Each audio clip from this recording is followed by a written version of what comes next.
With the 2021-2022 NBA season coming up very soon, I decided now was as good of a time as any to discuss every single team before the season starts. And I decided it makes way more sense to go from the order of the worst teams down to the best teams. Kind of made my own list on projections of where teams will rank this upcoming year. And right now I'm on number 26, and with the number 26 spot, I do have the Oklahoma City Thunder, meaning I think they'll be the 26th best team in the NBA this upcoming season. So in today's video, I'll just be discussing the Oklahoma City Thunder and how I think they will do next season, as well as just their young players and players in general. Before we get into the video, I ask you to drop a like on this video as it does help my channel grow. Subscribe to my channel if you want daily NBA content. Also, if you want to help me reach my goal of 1,500 subscribers. Also, drop a comment on this video as I do respond to all of my comments, and play that intro.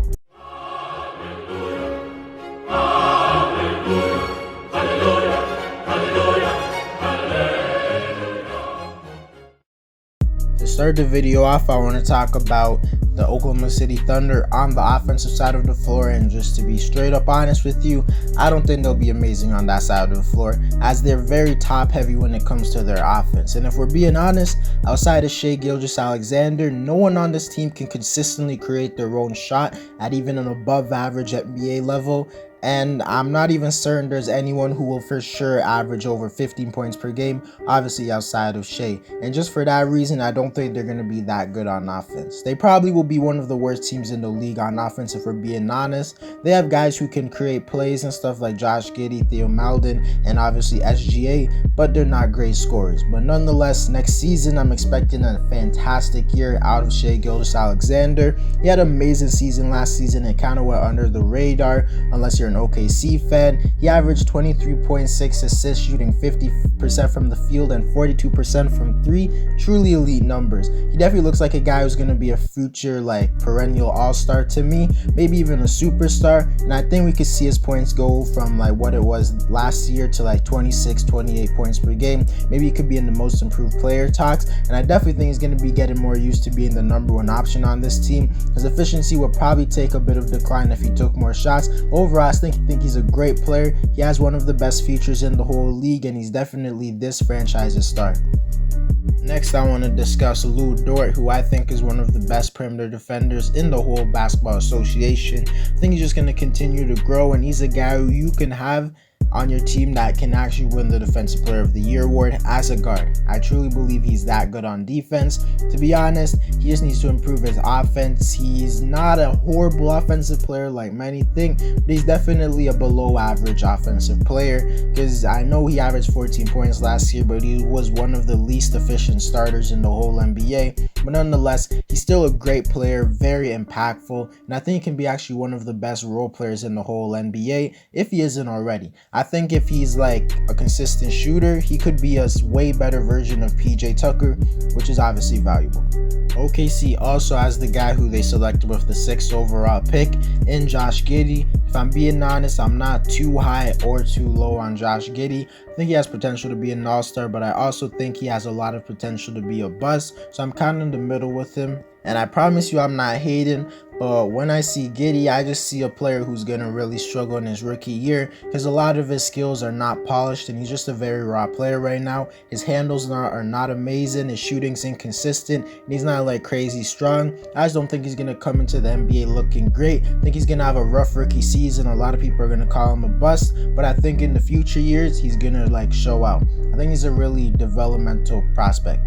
I'm expecting a decently big amount of things out of Darius Bazley, because he was kind of a disappointment last year. Although he averaged 13 points, he also was one of the least efficient starters in the whole NBA, and he was doing this as a big man, which is kind of unacceptable. I just hope he can improve his consistency and become a better player, because I actually think he has star potential, or at least very good starter potential. He just needs to lock in, improve his overall game. But let me not act like he's some 26-year-old. He is only 20 years old, and he's actually one of the more young players in the whole NBA, so he has plenty of time to improve. And averaging 13 points as a 20-year-old no matter what the efficiency is. Shows that he at least has some potential. I think he could average like 16 points next season, hopefully on like average efficiency.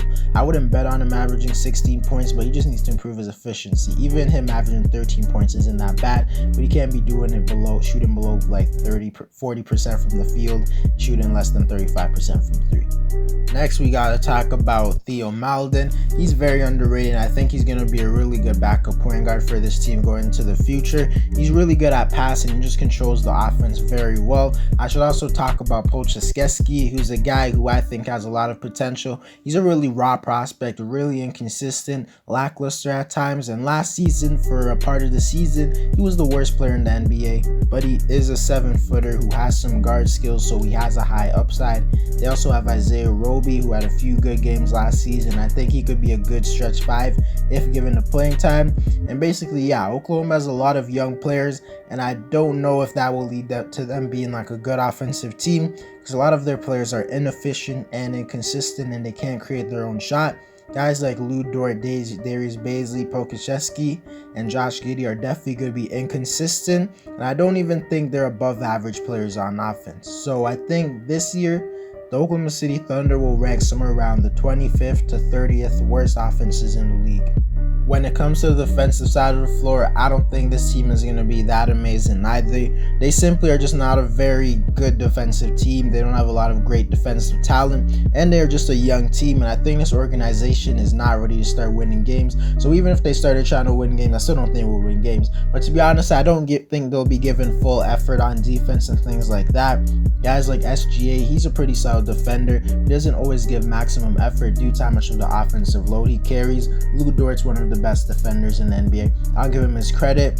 Darius Bazley is not a terrific defender, as he often gets beat by perimeter players. And coming to the NBA, Josh Giddey is not projected to be a great player when it comes to guarding athletic players, and especially fast guards, and there's plenty of them in the NBA. And just last year, they were one of the worst defensive teams in the NBA, and they didn't really make any major additions that would make me think they'll be any different. They actually lost one of their best defenders in Moses Brown, so I think this is a team that's just not going to be good on offense or defense.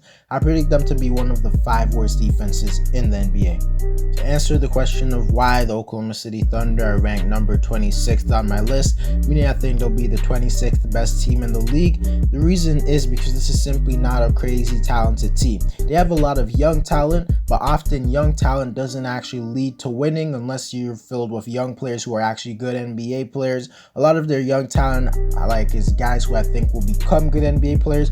At the current moment, they're just raw and inefficient. Also, last year they were terrible on offense and defense, and I don't feel like any of the trades or moves they made will make them better on offense or defense.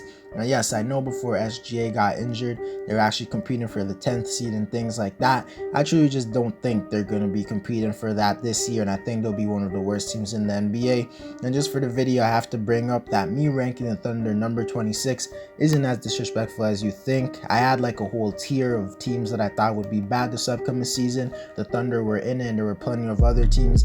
So I don't think the Thunder are like way worse than other bad teams in the NBA. I just happen to rank them number 26. Don't get angry.